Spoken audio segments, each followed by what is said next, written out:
Inspirado Projecto, what's really good, my man? It's Reach from Medicine Remix with a belated reply and thank you for that amazingly inspired Medicine Remixed theme song that you clearly put all of your amazing talents to good use to create for us, and we truly appreciate you showing us love in that way, and we appreciate your support. Definitely let us know if there's anything that you want us to talk about on the show.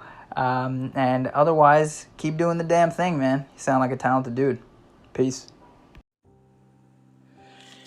Yeah, the man said it. The man said it. That was a nice message from Medicine Remix Podcast. Yet another podcast I sang a theme song for. As many of you know, I've been going through these podcasts here on Anchor FM, looking through the directory of podcasts, picking one. And for any of you who have Anchor,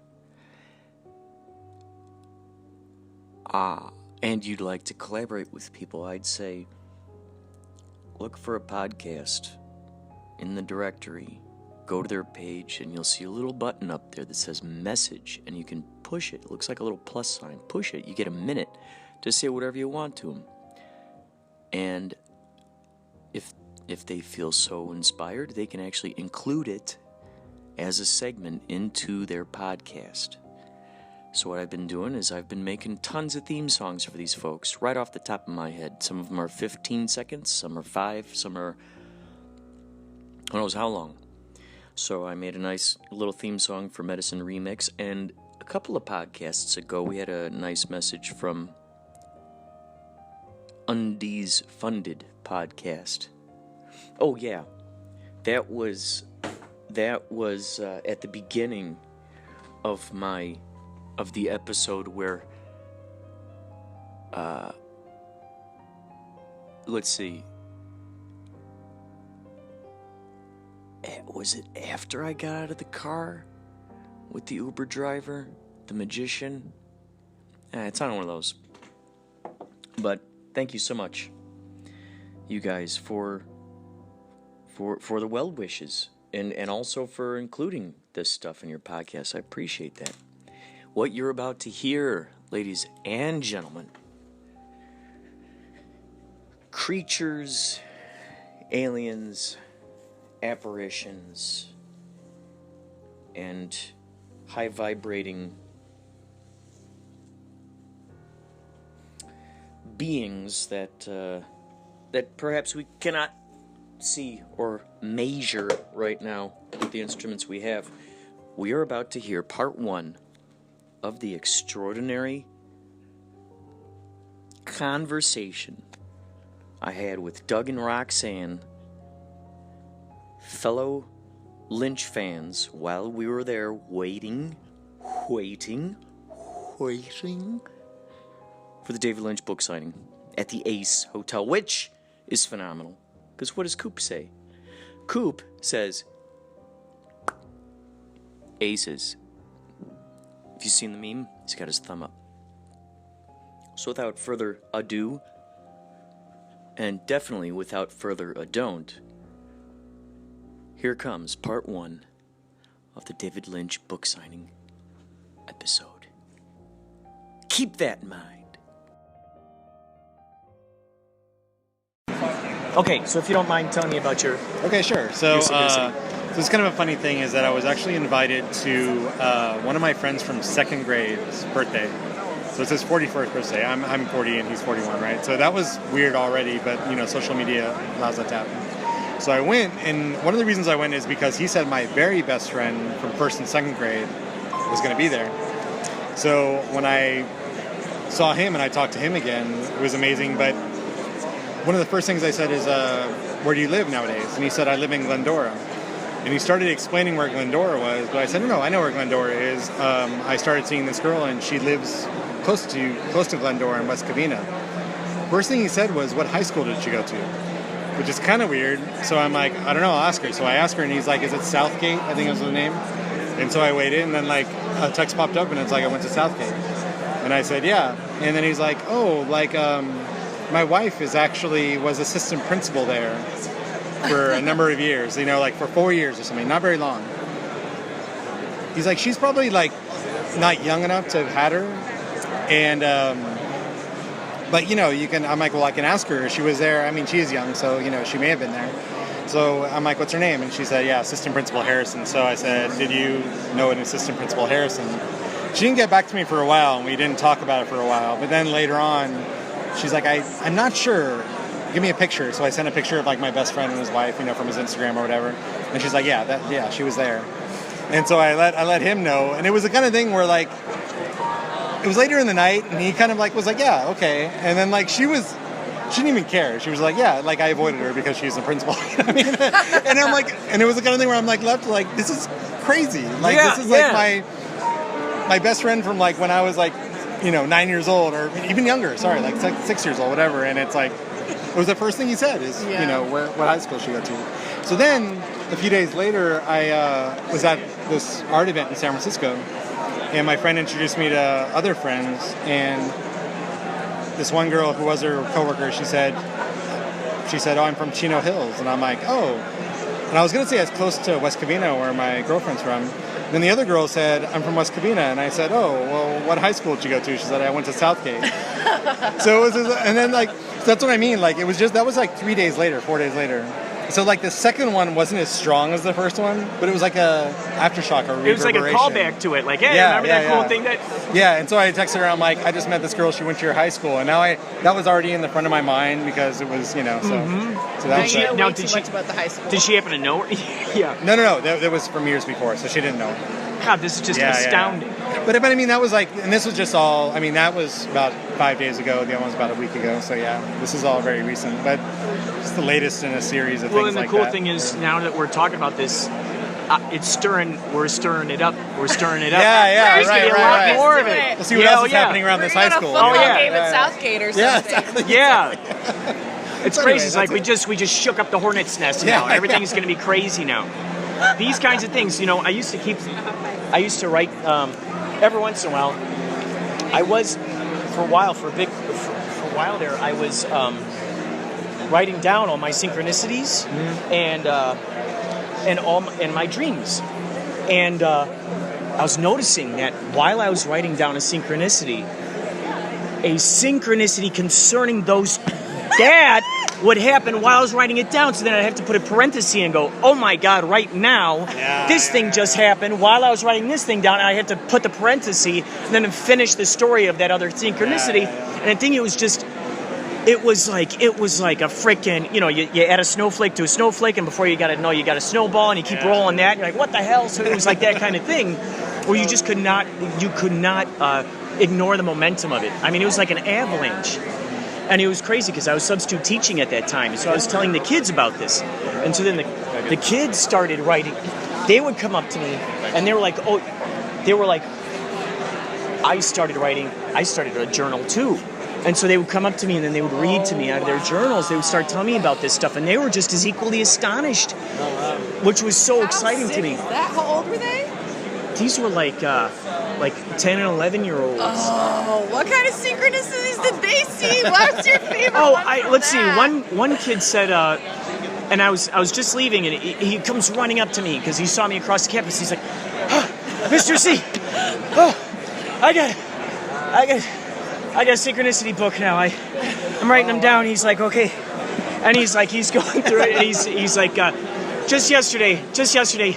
I was thinking, how neat would that be if the sun came through and it created this shadow in the trees, and right at that moment the sun peeked right around the corner, right when I was just thinking about it. And I'm going, oh my God, please keep this up. Please keep this up. Yeah, that's awesome. It's like the cheapest thrill, right? Ever. And it's the best thing ever. Yeah. It's the best thing ever. It is better sharing it, and I feel like it's more fun, especially when I have a lover too. So randomly I was just dating someone in Germany, but we'd be like, I'd talk a lot, and I'd be like, and this, and then he would notice things where he wasn't even like that, but he would be like, oh, I saw this, I just talked about so many things that it was hard for him to know my synchronicities. I'm like, and I like these shows like this, and I saw this and this. And he'd be like, it's so weird you just said that because like some bird that we just saw like float, and he would be in Germany, in like 9 hours ahead of me, and I always thought that was really cool. Oh God, yeah. Oh of that yeah. connection and that bond we had, where it's like I felt like I had eyes in a different country. Oh yeah. Yeah. And that feeling. It's awesome. It's awesome because it's like you're tuned into that same radio station at that moment. You're both listening to that same song. Exactly. And I feel with lovers, it's that much more pain. If somebody wants to play that game with you, because they also have to be open. So. Oh yeah. I was talking about like a long time ago. I was really in love with someone. She was in LA and I was in the Bay Area. Oh, okay. And I swear it was the weirdest thing. That year that we were apart, every moment it was raining in one place, it was raining in the other place. Like the entire year. And it was really weird because then I just assumed that was the case after a while. Like I just accepted it. And so whenever it was like raining, I call her up and I'm like, oh, it's raining here. I wouldn't even suggest it. And she's like, well, it's raining here right now. And then it's weird because since then it actually is stuck in my head now that it's always raining in like San Francisco and LA at the same time. But it hasn't been true since that year that we were connected. You know, God, that's so exciting. Long That distance. is so exciting. So. Oh my God. And it's great too, especially like when you got like, I mean, it's, you know, it's beautiful when you can notice it yourself and it's happening to you, but then you're saying, you can share it with someone else, and then what happens then, especially, and then if you add another person into it, and then it's like the force gets stronger and stronger. Sure. I was at this this festival for like 4 or 5 days. It was called Love Seed, and it was the first time that I'd ever been in a situation where everywhere I went, people were talking about high vibrating conscious things, and. So if we could have everybody just get back in the seats for the time being. We're going to get started right now.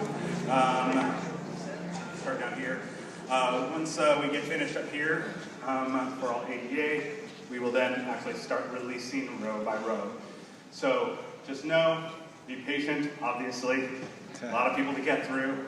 There is a possibility that we might need to take a break shortly at some point. So just keep that in mind as well. So thanks for your patience ahead of time. All right, great. There's this one specific time that was crazy. There's some volunteers that showed up to help out, and it was the last day of this thing. And I was kind of helping out. Like I was enjoying the festival, but also I was there to help my friend with the tickets and all this jazz. But it was the last day, and this girl goes, "Oh my gosh, my headlamp, my favorite headlamp." It was like one of those, like one of those, like. Oh yeah, the strap on. Yeah, and she's like, "Oh my gosh, it's my favorite one," and I let one of the volunteers borrow it. His name is like Jason or something. If you happen to find it, can you? I don't know what to do. And I'm like, "Oh, do not worry, I will find that thing." There were like 3,000 people at this festival, and I said, I will find it. You give me your address. I will mail that to you. And I'm like, this is my mission. And because I had so many examples in my head of during that time of just like the speed of light kind of things just happening immediately. So I'm walking around and I got the antennas open and these guys, and she had left already. And it was about an hour or so. And I'm walking through and I hear these two guys talking to each other like, oh yeah, and then Jason's like this. And I go, I ran over to him and I go, okay. Where's is your buddy Jason? Is he a volunteer? Is he one of the volunteers? And they go, oh yeah. I go, one more time. He's one of the volunteers? Yeah. And they go, yeah. I go, well, can you take me to him right now? And so they marched me over there, and I go, Jason, you have a headlamp, don't you? And he goes, yeah. and he goes, I was looking for that girl. And I said, well, I'm the guy who's going to give that girl that headlamp. And so he gave it. I'm like, yeah, he did it. And it was like such a, like, oh, hallelujah. And so then I sent it to her in the mail, and I'm like, I really hope she's understanding, like, how freaking magical this thing is. Because my head was exploding. Oh, God. It was so fun. Oh, you're welcome. It's funny when you know, though. Like I've done that a couple times. When you say, you kind of like make a promise to someone. Yeah. Or like, actually what that reminds me of is one time, so I grew up in the San Francisco Bay Area. My family never left, so I never saw snow. Because it doesn't snow in the immediate Bay Area. I mean, snow's like 2 hours away in Tahoe or whatever. So anyway, like when I was 20 years old, me and my girlfriend at the time, we were going to move to Germany for her study abroad. So I'm like, before I go, I'm going to see snow out there. So I want to see snow like here, you know what I mean? So it was my first experiences here. So we drove out to Mammoth Lakes because it's the only place I knew where there was snow. I didn't even know what Tahoe was. So anyway, that's how like isolated I was. So we drove out there, and immediately there was like snow. There was stuff to do, but then I like realized I was very ill-equipped. And one of the things I wanted to do was like touch and feel the snow and play with it. But I realized it would make my hands very cold very quickly. But we were like 20 years old. We have zero money. I mean, I just graduated college. Like it was just like, and so we went into a supermarket, and I'm like, I really want gloves, but I don't have any money. I'm like, okay, this is the thing. Is I'm like, here's these gloves. They're $10, and I have $1. So I told my girlfriend, I'm like, this is what's gonna happen. I'm gonna buy a scratcher with this $1. I'm gonna win enough to get the gloves. Oh my god. And I told her that. I'm like, this is what's gonna happen because it needs to happen. Oh, dude, that's brilliant. So like, and it was so weird that I was so confident. I was kind of playing with it. Freaking like, sorcery! You just wave your magic wand. Exactly. So I bought a scratcher. I scratched off, and it literally was a $10 winner. Oh my god, and then, dude! Like, but very casually. I wouldn't even like. I just like showed her, and then I went up to the thing. I redeemed it, and then I like just handed them the gloves. They rung it up. You know. She didn't freak out? I mean, I don't know. She thought. Yeah, like no one ever freaks out enough. I don't like when people don't freak out appropriately. Exactly. Yeah. Exactly. Oh yeah. Oh yeah. Yeah. Fuck you. Oh yeah. Oh yeah. I'm sorry. No. Oh yeah. Yeah. They don't freak out appropriately. That's a brilliant way of putting it. Yeah. She Yeah. did in a weird way, but because I was so confident about it and it just happened, I think she didn't know what to really do. You know, like. But no, I don't like that shit. When I'm manifesting and then someone's just like that, I'm like, oh, I'm sorry. You know what? Now I do know how Jesus felt. Yeah. Turn it all into wine, and you're all Yeah. What? Yeah. Oh yeah. Like you've never even done anything like that. Yeah. Really playing it off. Right. Yeah, like it's just a natural thing. Say, Like it's just. I still have the feeling right now as I talk about like I'm being excited now. That's what I'm saying. like being a little disappointed that it wasn't appreciated for like what actually happened. Well, but I'm it's sorry. fine. It's fine. For you. Yeah, it's Sorry. okay. Well, your excitement now makes up for it. Good. Yeah. I have one. Now I can remember one. I guess this is synchronicity, but I was by myself, so I didn't really feel like anyone. There was nobody by myself. Yeah, no one to share it with. I freaked out appropriately enough. Oh, good. So I really wanted to learn how to sail, and this was like 2003. So people were using the internet, but not as widely. We could crew up, send someone a DM or whatever. There was like a website, and I randomly met this older British dude. I think I was like 22 or 23, who owned a boat and was teaching people how to sail for $25 a day. Yeah, this was clearly a 15 years ago. Yeah. And no, like so Like off California? Or? no, off the coast of Turkey. And I lived in Arizona. I had like decided I was a lesbian temporarily, and like that this chick who was a costume designer got me just enough money on this like one sentence speaking part to go on a trip. So that's how I got this trip money. So I just went, and I like thought I had all my ducks in a row, I had my passport, everything was all settled. But when I got to Turkey, I realized that I didn't write down the address. I like was just in the town. I didn't write down the phone number or the address. Like I just got to the town. To go? Yeah. Whoa. Okay. And I also was trying to film a pilot for a travel show, because I always got into situations just like this. Yeah. And I was like, this would be funny, but I always got myself out, and I was never scared. I went by myself to Turkey. I had no fucking speak of Turkish. So I decided, well, okay, I'm just going to do this weird thing where now I talk to my camera about all the things that are going wrong. Right. So I'm so I go all night vision. I'm like, well, I guess I'm by myself. I'm just going to hang out in Dalaman, the city I'm in, and just see what happens. The next morning, I've resolved that I'm going to hang out by myself, and I just walked down the main street, which is not that big of a crazy street, and just start walking, and then I see a tree and there's a note, and I was like, that's for me. And I went up to it, and it just said my name big and told me I was just to meet there literally like 20 minutes from when I had just walked there. Whoa. So I went, I got sunscreen, and like went back and just was there 20 minutes later.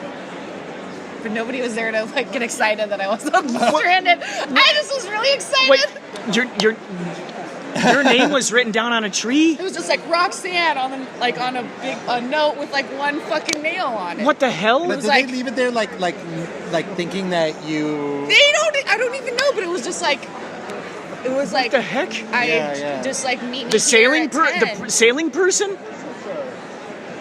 Did they know you were coming into town? He knew I was coming into town, but like But I how didn't the tell hell- him where I was staying or anything. What the heck? Because communication wasn't that. That's Now what I'm I'm saying. here. Maybe, Now I'm here. Now I'm here. like, was there an email sent earlier saying like we're gonna meet around this block or something? That What he the assumed you heck? got? Or that's What the heck? Yeah. That's Not really, at really, all. really- I just. So what? So That's when really you weird. when you went to meet up with the sailor, Then I Did told you- him. He was did- just like, I don't know. He's like, I just put it there. oh my He was just an god! older British guy. He used to be a millionaire. He wasn't like. He was in his 50s or 60s. So he didn't even. He's- The He boat just was felt called like- the Night of Legend. I mean, I don't know. Oh my god! But yeah, no, I mean, there was no reason. That's crazy. I had been really resolved in just being like, I'm just gonna hang out at this, like, because it's on the coast, it's a beach town anyways, but. Yeah. And yeah, there's like a big street, but there was several trees. Yeah. I could have like not But you walked said that Yeah. far. But you said when you saw it, you knew it was for you. Yeah, I was just like, I'm gonna go, maybe I'm just fucking nosy. yeah. But I just went, I was like, no way! Yeah. Most people didn't even speak English because it was such a small town in Turkey that I couldn't even like bro out with somebody in their language about it. I just had to be glad that that's I the wasn't thing. stranded. I mean, when you're in that situation, when you have nothing more, you only have the universe yeah. and this notes that it leaves for you and all those. Yeah. I mean, that's just but incredible. It happened a couple of times on that trip. Like, I had started following a giant, like a little like Serbian giant. I was like attracted to it. I was like, fuck it. Like, I'm just gonna just follow him around. A giant? Yeah. Wait, how this tall whole was this trip, person? He was almost 8 feet tall. Whoa, that was a giant. Yeah. Yeah. Like you said, a little giant. I was trying to figure that out. Yeah. I didn't even realize I said What the it. heck? This is incredible. So you follow up the story of seeing a note, some Yeah. random tree note with following a giant? What the I heck is this got going off to the escalate to boat. next? Yeah, I got So off the what- boat to follow him, and it ended up he was staying in this male-only hostel in Turkey. I was like trying to hang off the balcony. I really wanted it. Wow, really? I really was hanging off the balcony. Were you able to it'll make anything happen or no? No, nothing happened. No. All randomly because of Instagram, I can see what he's doing now. Oh, good. So He's you can, married so you're and still has a- following the He's giant. married as a kid. Yeah, because I didn't tell the story, and then I was like, randomly, I still remembered his last name. Oh, And I looked it up, and he's like married. And he just had a baby girl. That's a little Teja giant. Samardziski. Yeah. How the heck did you even meet the giant? Well, so what had happened was I was finally on the boat for a couple stops. We stopped in this one town, and there was nobody my age for a lot of these stops. So finally there was like a guy, and his family owned the only restaurant at this stop. And I was like, I'll stay here for a couple days. And he's like, yeah, I'll show you around. He's like, nobody's here. You can stay in my family's hotel for free. Well, naive me, nothing's free. Nothing's free. Nothing's free. Yeah. So we did. We had all this time, and then one of the last nights that I was there, we went to. There's just one area called Bar Street because no one's supposed to drink in Turkey. You get in trouble, especially if you're a Okay. female, Yeah. due to the religious. Was it the expat street? Yeah, it's called Bar Street. You like all this crazy stuff. So we went into one bar, and the guy I'm with is really. There's nothing more to talk about in our language. Except we're just not really connect anymore. But I'm there, and he's nice. And then I just see on the dance floor like a bunch of British girls screaming and running to one side of the dance floor. And then I just see a giant dancing, and they're like running away from him dancing. Like screaming like. And they go, ah! And then they run the other way. They go, ah! And then they run the other way. And he's just trying to dance. Oh my god. And he's a really proportionate giant, real good looking. And I go, I mean, he's proportionate. I don't know what the problem is. Yeah. I don't know why you're running away from this giant, good looking man. He had like black hair and green eyes, like really handsome. So I just had 2 drinks, and I went up to him and I go, I'm not scared of you, giant. Wow. And I just started dancing on him. That's awesome. And he was stoked. I'm not scared of you, giant. That's a good joke. And then he's like, That's a listen great- to the sounds. That's incredible. There's a total Lynchian moment that you Yeah, experienced. and then we went to Bar Street together. I tried to sneak in his hostel. Yeah. Didn't work. Ended up taking a cab back. Oh, so That's when I realized you don't ride in the front seat of a cab in Turkey. That means you're going to pay with sex. Oh shit. Okay. Why don't they let you know these things before you get in the cab? Well, I looked in my book after, and then it was in did the say that, guidebook? but it was a small, I mean, it was an emergency. I just had to get the fuck home. So anyways, I was there the next morning at the hotel. I get a knock, and it's that guy's grandmother, and she has a bill for me for the room, everything. Oh no. Yeah. And I was like, okay. I was like, just give me 15 minutes. So I just packed all my shit. Oh and my ran God. the fuck out of the hotel. Really? Yeah. Okay, Because good. the dude told you could stay there free, right? Fuck that guy. That's And I wasn't mean to him or did anything wrong or whatever, but apparently by me agreeing to stay in that hotel, he thought that I was agreeing to, at some future point, marry him. Oh, okay. That's what the grandma said. So there seems to be a lot of these hidden agreements within Yeah, these yeah, things yeah. that no one knows about until it's like, surprise, surprise. Yeah, till I'm breaking them. So then I mean, whatever. So then I went, We're not getting married. ran 2 miles down the street to a bus stop, and then some dude who I'd met a couple days prior was like, where are you going? And I was like, I gotta get the fuck out of here. And he goes, okay. He's like, well, I know this town. I didn't have that much money. So he took me to another town, drove me, and then I stayed with this family in their bed and breakfast for free for 4 days.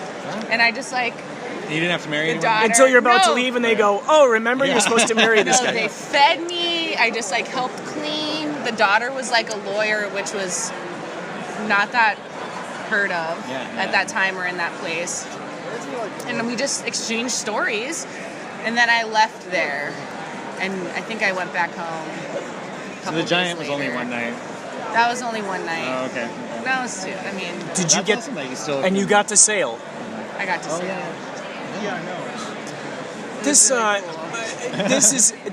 has so many little textures Yeah, and there's so many- vibrations, yeah, I little mean, Yeah. little delicious little nuggets hiding in there. Yeah, that's This is an Cliff Notes astonishing for sure. story. Wow. That's not even. I have a lot of crazy. Going to travel Turkey. stories. Well, I mean, I think it's also, and I want to get to your stories, Yeah, but I have to, no, I have there's to only call, one I want. but I have to call back to the fact that you said you just so happened to get a job out that took you out there Oh, that's Turkey. pretty crazy too. Yeah. Yeah, So you already that had it was in your brain. That was based on me living in a city where I basically thought that every dude that I would ever be attracted to, I had already met. Oh, wow. That's just And well, in my mind, I was like, I felt hopeless, really. So I started just dating this chick, Oh, I see. which I then realized after her, nothing wrong with her, but that I was not a lesbian. But she had gotten me this cool role where I was acting. Yeah, it was this 80s movie with Topher Grace and all these people. I was just acting. So nowhere in this story do you mention hanging out with people who might speak your language or anything. So you were out there shooting this thing, and yet going off and wandering into Turkey. Yeah. Well, That's the it's- movie thing happened in Arizona, and it was after I got paid. I just wanted to go. I mean. Oh, so the movie thing wasn't in Turkey. No. Oh, no. okay. I'm okay. sorry. Okay. No, it that's wasn't. good. Okay. No, it was in Arizona. Oh, gotcha. Sorry, I'm still looking for this number, by the way. That's fine. Right? Keep thinking we're gonna get the fucking lucky number. Yeah. So you were about to launch. Yeah, an no. I was extraordinary- gonna say there was one of these stories where it was probably the most miraculous thing that ever happened to me, and I was alone. So there's literally no one I could talk to. But anyway, Yeah. it was this crazy layover. I spent some time in Bhutan, and I had a layover in Thailand. That was a couple days, and I was in Bangkok, and I was there alone. Never been to Thailand, and actually it was from being in the most amazing place in Bhutan with really amazing temperate climate, amazing people. It was a life-changing trip there. And then landing in the middle of Bangkok, and it was July 1st, and I had no idea how hot, humid, miserable, Right. crowded. I mean, it's I left a country of 800,000 people and dropped into a city of 1 million people. You know what I mean? So I was pretty bummed out, and I was not sure what to do. I was just staying in my room, and I'm you know what? I'm in Thailand. I'm like, I got to get to an island. Like, I'll just leave the city. I don't want to be in the city with all these people. So it was a little crazy because I didn't know what I was doing. I didn't have any connections or anything. I was staying in like a local hotel, so no one even could really help me. So I talked to someone eventually who said, well, you can go to this one place. No one's really goes to the islands. It's too hot. So I'm like, they're like, they may be able to take you. So I didn't want to take like everything with me because I thought if I want to go swimming, which I love swimming in the ocean, I don't want to I didn't want to leave stuff that people can steal, right? So I left everything. I left my passport and most of my stuff in the hotel room. I took a plastic baggie that I had in my toiletries bag.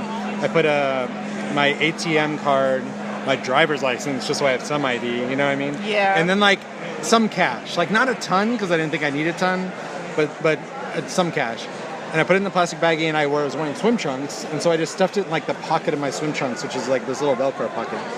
So anyway, it's kind of difficult. I hop on the back of a motor scooter to get out to the pier, negotiate with some people to take like a speedboat. Everything's a little more expensive.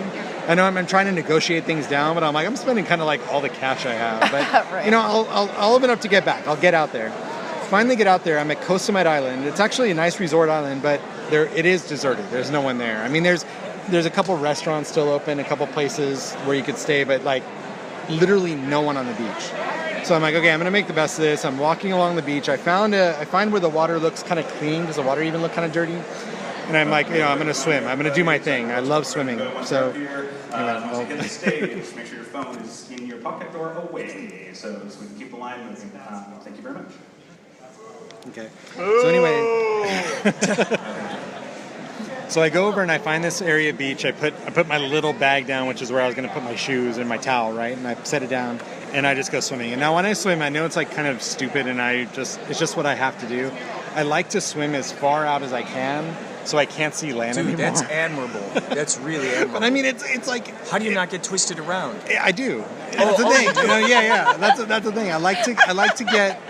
Because I like to feel it. A lot of feelings come out. I was telling you about this earlier. That was sailing for me. Brought out, like, I looked at it and there was just the colors. Like, it would change color blue. I'm like, I didn't know this fucking color blue existed. Yeah. Like the water does change. There's 8 million fucking colors of blue, and then you see, you're just like, I had never been on like that far away from a coast, like Catalina or something, but I never sailed like that far, and that wasn't even deep ocean. We were still in a sea. Yeah. So, and for me, like, I'm not actually a great swimmer. I could tread water fine. I could stay afloat fine. But what I like is like getting out so far and actually getting exhausted and realizing that you're out there and it's like literally a sink or swim survival kind of thing. So what I usually do is then like I start making my way back and I try to get my bearings. I try to get somewhat in the right direction. It's always difficult because the current's always... It's like you're escape rooming yourself. Yeah. The current's always taking you out. You can get stuck in loops where you're like just swimming forever, not going anywhere. So anyway, when I'm on my way out there and all this stuff is happening, something occurs to me and I feel down in my pocket and I'm like, oh shit, my thing's gone. My little plastic baggie. And I hadn't eaten yet, like all day. And I'm like, whoa, like, and I'm in the middle of the ocean. I mean, like way out there. Yeah, that got real heavy. So then I start swimming back a little bit more urgent than usual. And I get back and I look all over the beach. I'm like, it was in my pocket. I remember checking on the way out. It was there. I don't know, you know what I mean? Somehow it just worked its way out, you know? And then I'm like sitting on the beach and I'm like, okay, now I have nothing. Like, and I'm alone. And it's the middle of the day. I haven't eaten. I'm hungry. I mean, I just exhausted myself swimming in the ocean. I mean, I don't have anything. I don't have $1, you know, I don't have nothing. So I have like some clothes and my shoes and a towel. And I kind of sit there. Now, this is something else, that a lot of stuff has happened in my life, and I've traveled a lot, I've done a lot of stuff, and like, I do have like a very, very strong inner peace that no matter what, everything's going to be okay. Yeah. I've already been in really, really, really dire situations in my life, and somehow everything is okay. So like, deep inside, I'm kind of at peace. I'm like, it's fine. Like, you don't know how, but you know what. I don't know how. And I mean, I've been in worse situations. I've been in scarier situations. This isn't that bad, you know? Like, so I just sat there for a while and kind of meditated on that a little bit, you know? And then I'm like, well, what now? So I just was compelled to just walk up to the beach, and I look in the water and I look at the ocean in front of me, and again, no one's around. And I'm like, I can go right or left, basically. So I'm like, choose your own adventure. Yeah, so I'm like, oh I'm my gonna go. God. So something just told me to go left. So I went left, and I just walk and I walk, and I'm looking at the ocean and the water, and I'm walking, and part of me is kind of looking for the stuff, but part of me is just walking. There's nothing else to do, right? And I think it was about, I want to say about 100, 150 yards. It's pretty far. I kind of was losing sight of my stuff. And I look out and I see something floating out there, and I'm like I think that's, and I wade out there, and I pick it up, and it's my bag of stuff. Oh my God. And I mean, it's sealed, everything's in there, it's fine. And I walk back, and I'm like, all right, time to eat, and and I'm like, it was funny because part of me was not freaking out because it fulfilled my everything's gonna be okay, everything is fine, you know what I mean? But yeah, part of me is like, where the fuck is anyone I could tell this to? Oh my God. Dude, no one's gonna believe this, this is fucking miraculous. What's beautiful is that was the gift. I feel like I'm getting this vibe that that was the gift to you because you were calm, because you trusted. Yeah. And I mean, that is kind of how it works. No, you do get. Hey, high five, buddy. It's good job. Because you're oh allowing, when you do that, then once again you're allowing the blessing to come in. Because if you're filling it with the panic and anxiety, it doesn't allow for the solution to come. Yeah, exactly. And I know that. I know that well. It's kind of like when I'm late to something. Crazy. I know if I freak out, I'm gonna be late. But if I actually, the calmer I stay, the more somehow on time I am. Mm-hmm. It's I know that. I don't know how. Even if I take a bus or a car, I'll be like, oh fuck, it's coming in 15 minutes. The time it takes me for calm down, I could just sit there, or I could walk, and then I get to my car, and it's the same, leaving at the same time. Yeah, exactly. Yeah. So type of situation. So there is something to that. Yeah. And especially when you have a whole series of those examples built up in your brain, that becomes a reservoir of information. It's a possibility. Oh yeah. And you know what's so beautiful about that is that you're speaking from a true experience, and you have these, and especially when we say stuff out loud, it really, we get to hear our own echo, so to speak. We get to go, I really agree with what I just said. That's good. I like that. And then you can, especially since you... I feel like everyone's cheating and going down I don't know. to the... Doesn't matter. But see, if they But wouldn't that be awesome if we were the last three? Now that's the kick-ass thing. We're the punctuation mark to the whole thing. Actually, there isn't three numbers in the book. He's like, you know what? Yeah. It was the last Holy shit. Yeah. You know what? Wouldn't that be funny if because he was talking about those numbers? What if... I was thinking, those numbers are actually in the book. Those are the page numbers. Yeah, right. I know, that's what I thought of, I was thinking, what if that was his clever little way of putting it? Yeah. But wouldn't that be awesome if we were the last three that go up there, and then we're like, okay, Lynch, I challenge you to a breakdance contest. Yeah, we could say 25. I found it. Here it is. And then it could be you. Oh yeah. That would be awesome. So we got to try it. Okay, so 25, 17, and what was the other? 16, right? 6? I only remember 25, so that's much. Okay, 25. 25. Did you say, I think 6 and 14? I don't know. Oh, shoot. 15. Are you sure? 15, 25, and 17. No, because 25 is also in 5. Shit. I thought it was 7? 6? I thought it was... Okay. Sorry. Well, it doesn't matter now. I guess if we see a number, we'll see it, right? But that's what I'm saying. It's true. It's in there. It's in the page. And so, unless he wrote numbers, I mean, what the hell, dude? You manifested gloves. And I lost a baggie of, yes, money. Were they green gloves by any chance? No, black. Did you battle a bob? No. That would be way too. So you manifested the glove. You got the gloves. You got your wallet out there. Why wouldn't you be able to manifest the magic number? So I'm looking at every page. Yeah.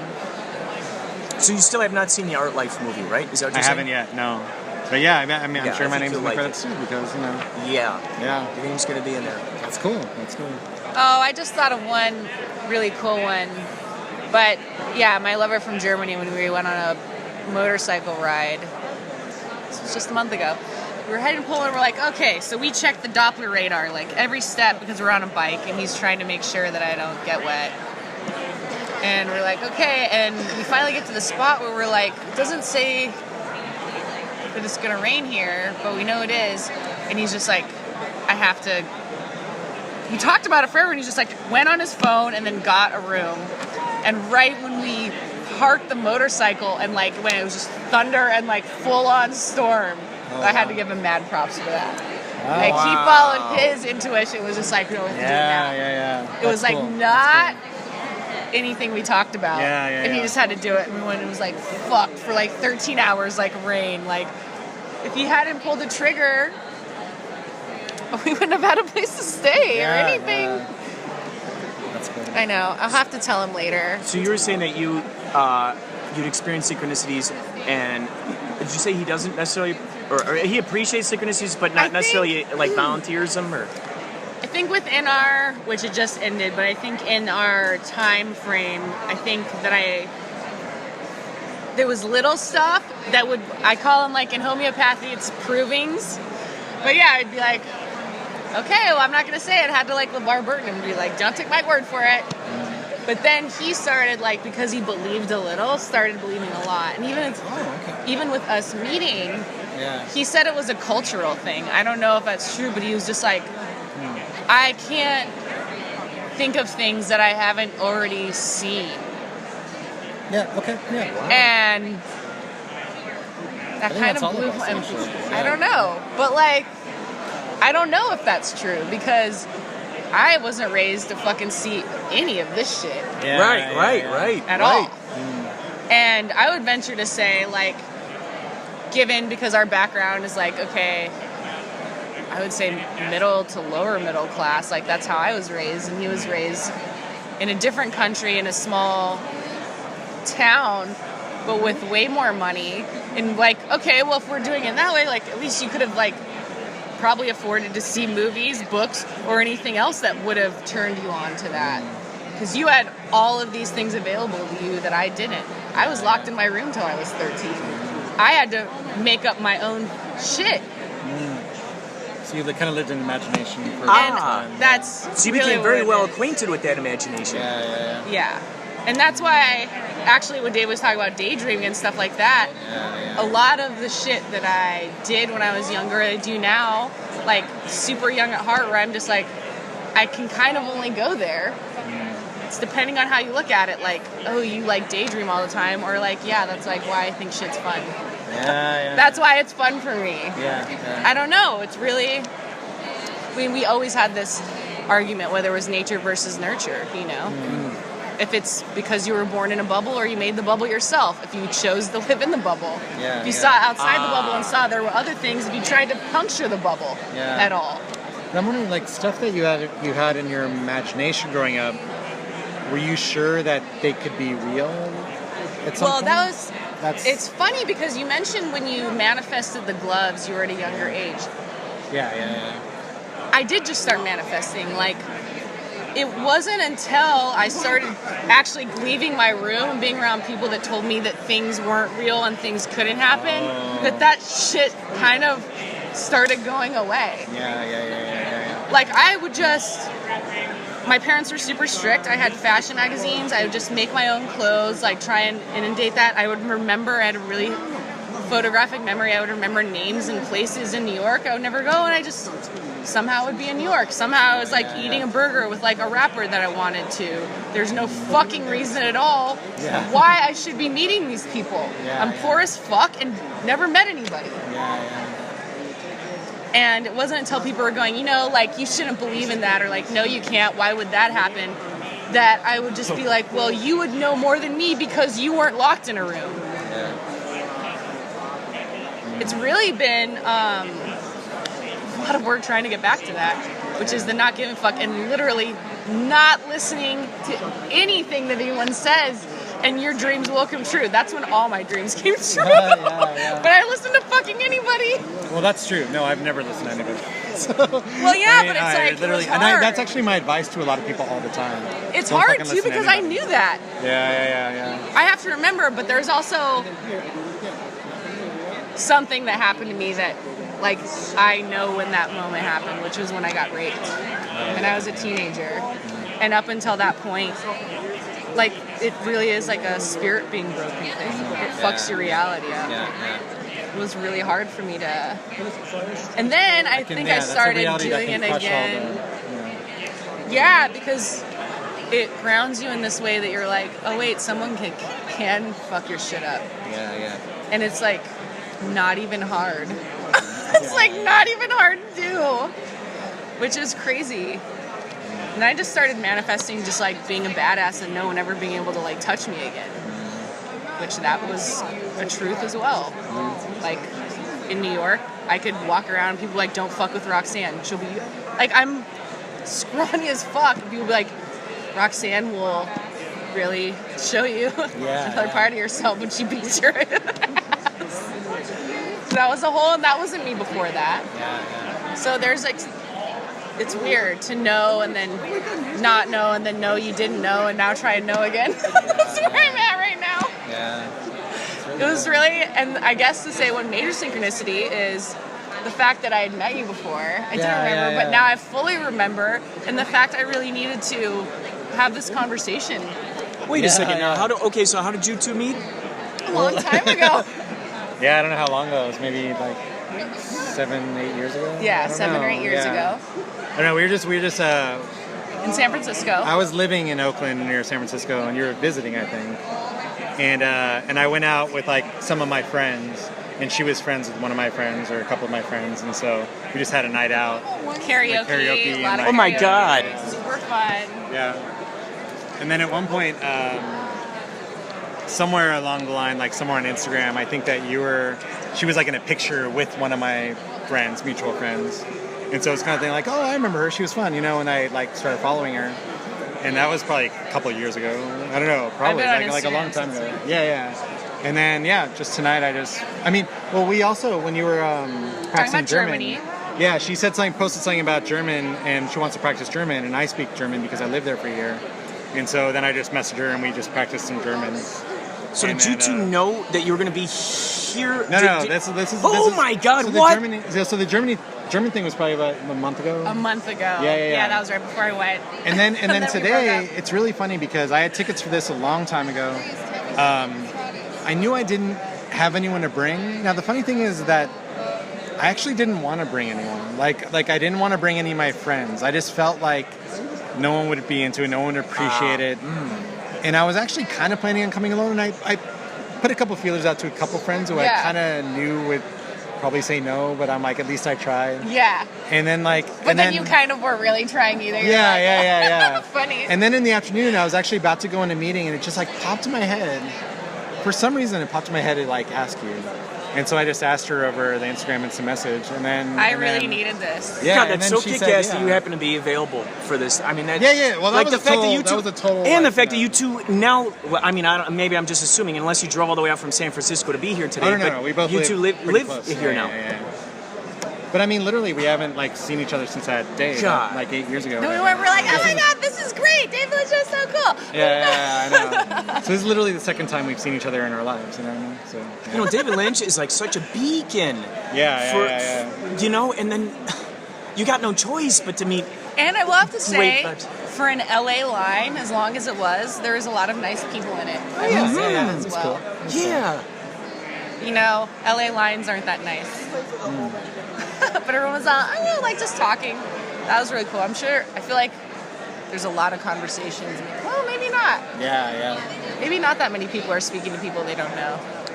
I'm really glad you in turned the line around. when I was like, I think when you're tuned into the same, like we were talking earlier, like being tuned into the same channel. I mean, the fact you have to appreciate a particular amount of surreality and absurdity if you like David Lynch's stuff, and also I think if you appreciate a higher consciousness type of stuff, higher vibes, if that's like so many things have happened synchronous in my life, and like so many like it doesn't surprise me. Like it's not it's amazing and really cool that you were available and you were willing to go, and like it's really easy to we get along really easy and all that.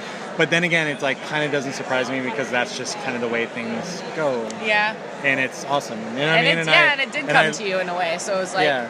And like I love that about life. It's like why I love life. You know what I mean? For like these kinds of moments. Well, and that's beautiful too. Like that idea of the magic being a commonplace thing. I mean, what a beautiful like if that's just the regular vibe that you're on, like if that's the jumping off point, magic, and that's just the commonplace thing. Holy shit!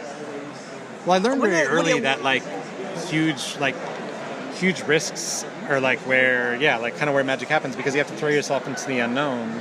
And that's where like what the guy you were dating said something. I relate to that because I do think that most of us in general, because we're comfortable with what's known to us, our go-to to remain comfortable is to recreate the same experiences again and again. And I think that's where it's like, I've never been comfortable. I never had a safe place. So I was always escaping, and I'm like, fuck it. I'll free fall into anything because I have no memory at all of a place that would be better than something cool and new because I just never had that. Yeah. I mean, I relate to that too. I think that's why. And wow. For that to be the default mode, oh my God, that's so powerful. And I want it to be like, for a long time, it felt like escaping, and then it was like the fight or flight thing, or like survivalist. But now I really do believe, finally at fucking 33 years old, that this whole place is my home. Like, everywhere I'm going to be safe. Yeah. That's how I really feel now. I don't have to feel like I have to be invincible and this solid piece of matter to like protect myself. It's that I'm going to be taken care of. I've been, and I think I really tested that in like a not positive situation when I went to jail for the first time. Oh, wow, okay. And I was just like, I have no idea how to be in jail.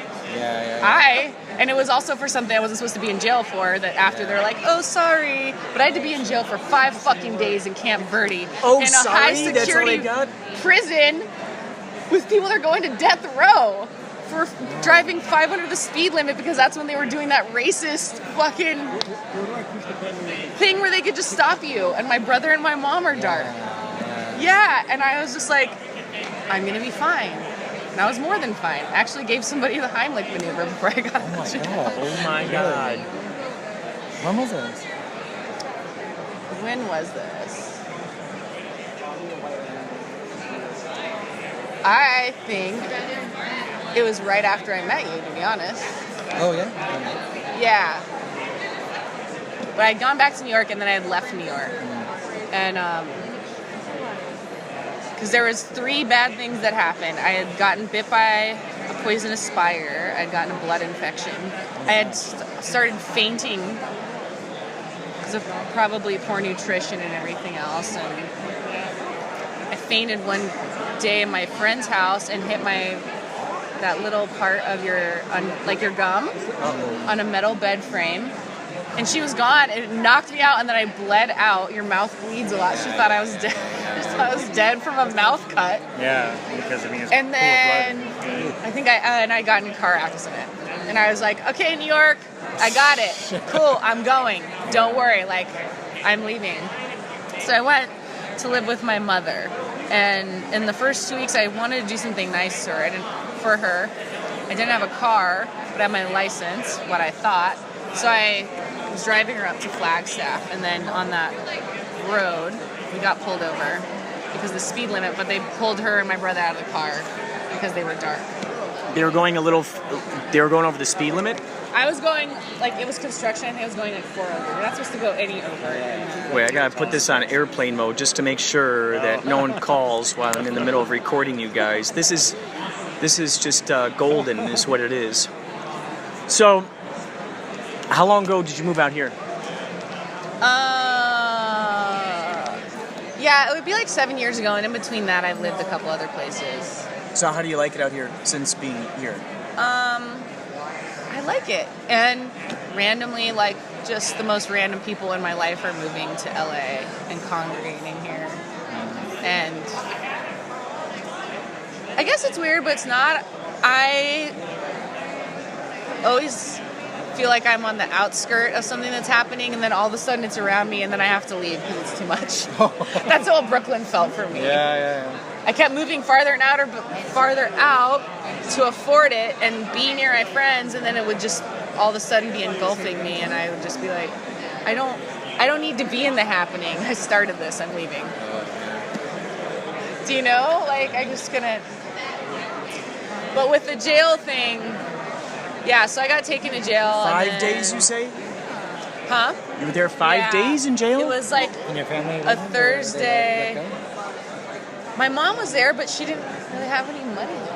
And I also, because I was in the middle of this weird place, and I don't really know the details of everything, but there weren't real judges there. And the judges were out because it was the weekend, and then when I actually spoke to a judge, it was a video judge in a different place on a little tiny video screen. That sounds so science fiction. To a chair. Yeah, it was really weird. Wow. But in all that, so yeah, that's my first time going to jail. I'm just like, it's the shape of a fucking pentagon. It's like Jailhouse Rock. I'm just like completely overwhelmed. My cell block is 2 stories, all white. There's just a thin piece of window because everyone's in full lockdown. We have 20 minutes of free time a day. And I don't know why I'm there. I'm also on medication because of the spider that bit me. And I tell them, and they're like, don't even find out what medication I'm on. They just send a sergeant 3 times a day to force a fucking pill in my throat. They don't tell me what it is. So 3 times a day, I then puke up the pill. There was just, I had to share like a bunk with this girl, like Tang girl, who would like steal my Kool-Aid to like paint her fucking 1,000 paper cranes. She tried to. It seems very like dream. I'm sorry. It seems like I know, very dream and I through this whole thing, I'm not really talking, and then there was this one time where I clearly was taken care of by another entity, not myself. They're listening to television really loud, and I just get out of my cell, and I walk over to the remote and turn it off and say it's too fucking loud and walk back into my cell block, and nobody does anything to me. Wow. Probably asserted some dominance or something. You know what I mean? Like you were so committed to that character. Like, if you don't blink, people don't know. So it was really committing the character and being like, and I'm gonna walk back into my cell like I fucking mean it. And I did it, and nobody did anything. The last day, no one really fucked with me. I took notice of things. Some people tried to like have me pass notes, which is against the rule, to the next cell block. There's just a fucking weird door. Nothing really crazy happened until the last day. And I have no idea what's going on. Like, I talked to my bail bondsman. They're like saying it's cash. My mom doesn't have the money. All this shit. So I was like, now I really don't even know how long I'm going to be here, which is really terrifying. I don't know how much longer I keep turning the show off. No, so we're at lunchtime of the last day, and this older lady who I know is on death row, she starts just coughing. And I'm like, okay, noticed. Eating, she gets up after a while and goes to her cell. And that's when I was like, something's really wrong, because nobody leaves. You don't leave your food. I learned that in 5 days. You get a certain amount of fucking food. Some people will share it. Some people will still jack your food if you're still there, but you don't leave your food. I was like, oh shit. So I just ate the rest of the food on my plate, and then I went in her cell, and she's like turning blue. And I'm just like, literally just remember from the restaurants I worked in, I asked permission. I was like, do you want me to give you the Heimlich? And she just did that. And she was bigger than me. And I just put my fist on her sternum and threw her against the wall 3 times. Oh my God. And it was cream corn, and it came up just like you would see in the poster. And she breathed again. Oh my God. I was just like, and 15 minutes later I got out and everyone was just like that, and then I used that opportunity to just say that, let that be a lesson to you. I know that's not why. Let that be a lesson to you. No, but to take care of each other. Yeah. Still, You know, I'm just like, like, who knows? I don't know. That's not why. It was because of the time I got the bail, but... And I hadn't talked, I think, besides the turn the show off thing, I hadn't spoken. So when I finally got bailed out, like, I went to open my mouth, it was just like, cry. Like, I still couldn't speak words. So that woman was on death row? So you saved her life? That's so intriguing. And who knows what that means? I don't know what happened after that, you know? I mean... Maybe she got off, but when we think about how many choose your own adventures we just talked about, Yeah. who fucking knows what happened after that? Or why I was there to do that. I have no idea. That story still is just amazes myself because The whole thing sounds like a crazy Yeah. dream. I mean, like, Oh, yeah. Did you kind of question reality when you were in there? Yeah, and then the fact that like every time I've been in jail, there's nothing on my record because it's all not even been my fault. Right. I just had They- to go through it. So it was like I just had to go through it. How did you get out? How did you actually get out of there?